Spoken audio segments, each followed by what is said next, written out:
बिस्मिल्लाहिर्रहमानिर्रहीम। अस्सलाम वालेकुम। वेलकम बैक टू स्पेशल खाने। आज जो मैं रेसिपी आपके साथ शेयर करूंगी वो सेहत का ख़जाना है। अगर आपको बहुत ज़्यादा सर्दी लग रही है या फिर जिस्म में दर्द है, सर्दी की वजह से जो बीमारियां यानी कि नज़ला, ज़ुकाम, खांसी या फिर बुखार वगैरह है, तो ये सोए का साग सबसे आसान और बेहतरीन हल है। इंग्लिश में इसे दिल लीव्स कहते हैं। ये सर्दियों की ख़ास सौगात है। सर्दियों में ही आता है। इसकी तासीर गर्म होती है जो हमारे जिस्म को सख्त सर्दी से बचाती ही नहीं बल्कि जोड़ों, पट्ठों और हड्डियों के दर्द के लिए भी बहुत ही ज़्यादा फ़ायदेमंद है। बहुत ही ताकतवर सब्ज़ी है ये। दिल के मरीज़ों के लिए और शुगर के मरीज़ों के लिए भी बहुत ही ज़्यादा फ़ायदेमंद है। इसके अंदर बहुत ज़्यादा मकदार में आयरन होता है, विटामिन बी होता है, कैल्शियम, जिंक होता है। यकीन माने इन पत्तों में शफा ही शफा है। तो चलिए आइए विंटर स्पेशल में बहुत ही हेल्थी रेसिपी को बनाना स्टार्ट कर लेते हैं।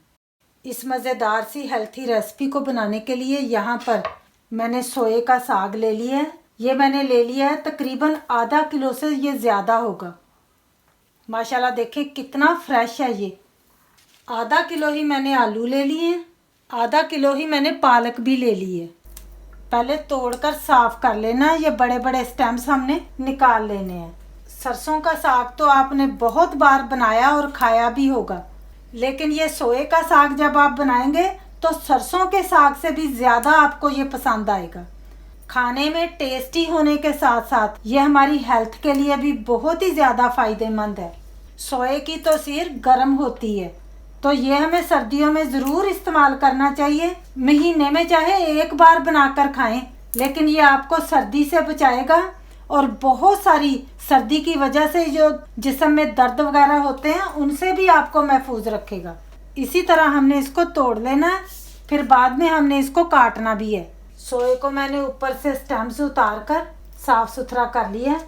अब हमने इसको काट लेना है। बारीक सा हमने काटना है।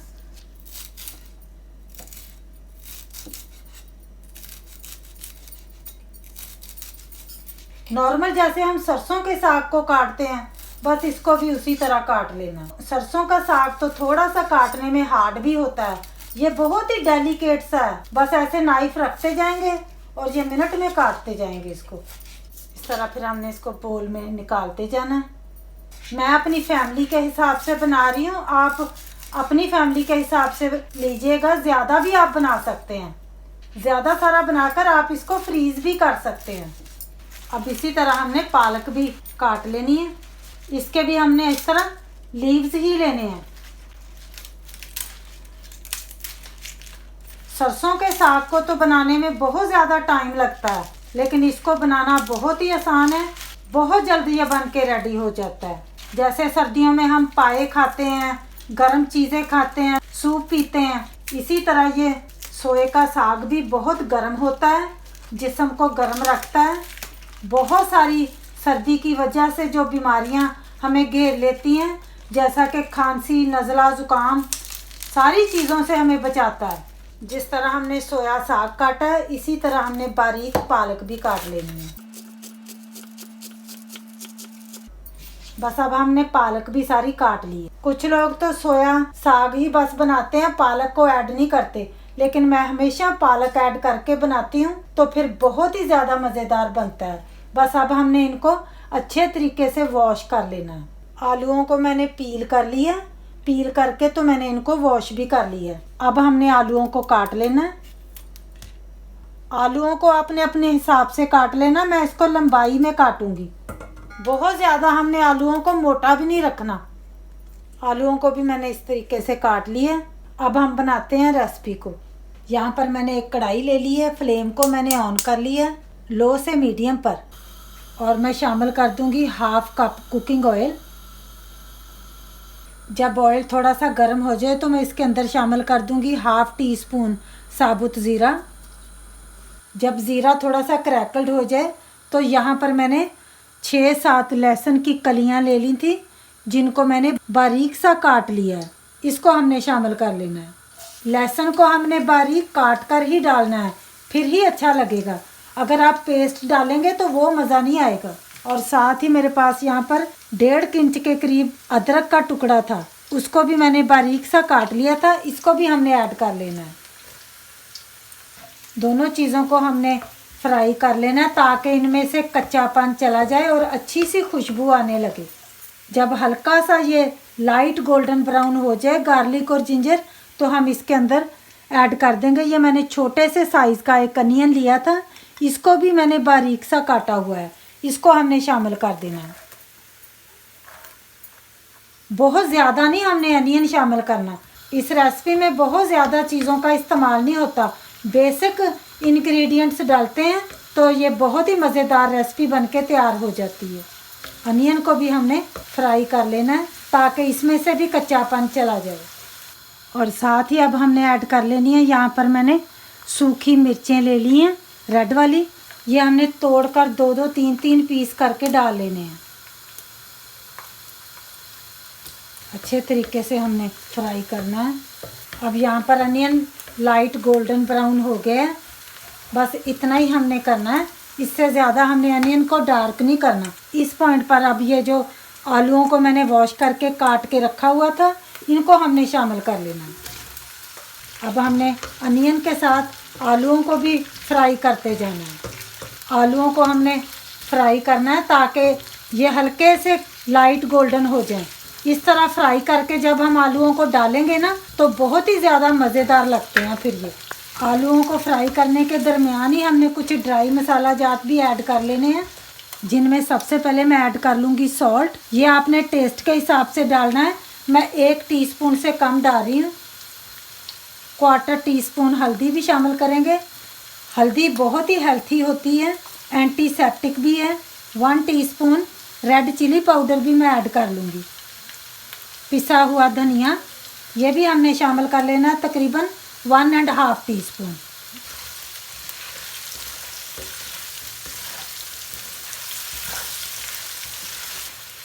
अब हमने आलूओं को मसालों के साथ भी भून लिया है। अब मैं इसके अंदर ऐड कर दूंगी 2 मीडियम साइज़ के टमाटर मैंने लिए थे, इनको मैंने बारीक काट लिया है, इनको हमने शामिल कर लेना है। अच्छी तरह अब हमने भून लेना है। कुछ लोग जब सोया साग बनाते हैं तो उसके अंदर टमाटर नहीं ऐड करते, लेकिन टमाटर ऐड करने से टेस्ट दुबाला हो जाता है। अच्छे तरीके से थोड़ी देर भून लेंगे। इसी पॉइंट पर 1/2 टीस्पून मैं गरम मसाला भी शामिल कर दूंगी। अब मसाला हमने अच्छे तरीके से भून लिया है, तकरीबन 25% तो आलू भी गल चुके हैं। बस अब हमने शामिल कर लेना है पालक और सोया साग जो हमने वॉश करके रखा हुआ है।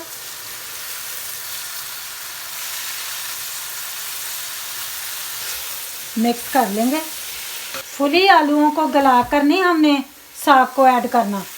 अगर हमने फुली आलूओं को डन कर लिया, गला लिया, तो बाद में हमने साग को ऐड किया तो फिर आलू बहुत ज़्यादा मुशी हो जाएंगे।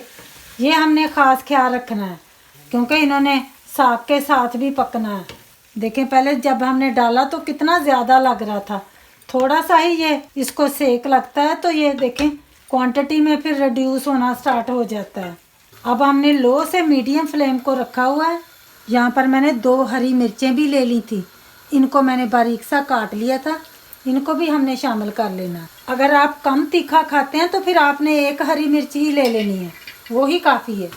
मिक्स कर लेंगे पहले एक दफ़ा।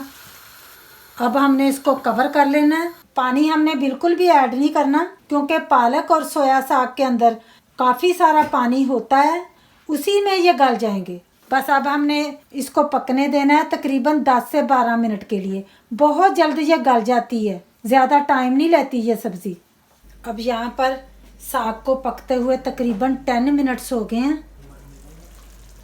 माशाल्लाह से देखें कितना अच्छा दिखने में लग रहा है। अभी भी लेकिन इसके अंदर थोड़ा सा मॉइस्चर है, थोड़ा सा पानी है, तो इसको भी हमने ड्राई कर लेना है। फ्लेम को थोड़ा सा हमने बढ़ा लेना है, मीडियम से हाई पर कर लेना है और इसको थोड़ा सा भून लेंगे। भूनने से एक तो ये मज़ीद मज़ेदार हो जाएगा और ये जो थोड़ा सा इसके अंदर मॉइस्चर बाकी है ये भी अच्छे तरीके से ड्राई हो जाएगा। 2 से 3 मिनट ही लगेंगे। देखें माशाल्लाह कितने अच्छे आलू गल चुके हैं। सोया साग बहुत ही डेलिकेट होता है, बहुत जल्दी ये गल जाता है। पालक के अंदर बहुत ज़्यादा मकदार में आयरन होता है। अनीमिक जो लोग हैं उनको तो पालक का इस्तेमाल बहुत ज़्यादा करना चाहिए, डेली खानी चाहिए। खून की कमी को ये बहुत जल्द पूरा कर देती है। अब माशाल्लाह से देखें, ऑयल रिलीज़ कर दिया है इसने। अब ज़रा भी इसके अंदर पानी नहीं रहा। ये अब रेडी है। ढेरों ढेर फ़ायदों वाली, ग़िज़ाइयत और अफादियत से भरपूर ये रेसिपी है। एक दफ़ा ट्राई करना तो बनता है। बस अब ये रेडी है। फ्लेम को भी हमने ऑफ कर लेना है। आप इसको रोटी के साथ खाएं, पराठे के साथ खाएं, नान के साथ खाएं, बहुत ही पसंद आएगा ये आपको। इसका टेस्ट थोड़ा सा ऐसे लगता है जैसे हम आलू और मेथी खा रहे हैं। अब यहाँ पर मैं आपको इसको डिश आउट करके भी दिखाती हूँ। बस आपने मेरी इस रेसिपी को फॉलो करते हुए बनाना है। आजकल बहुत ही आसानी से ये मिल भी जाता है। मैं तो कहती हूँ आज ही लाएं और आज ही बनाएं। अगर आपको ये मेरी आज की रेसिपी पसंद आई है तो प्लीज़ शेयर कर दीजिएगा। ज़्यादा से ज़्यादा फैमिली और फ्रेंड्स के साथ दुआओं में याद रखिएगा। फिर मिलेंगे इंशाल्लाह ताला मेरी एक बहुत ही ख़ास रेसिपी के साथ। तब तक के लिए ढेरों दुआओं के साथ अल्लाह हाफिज़।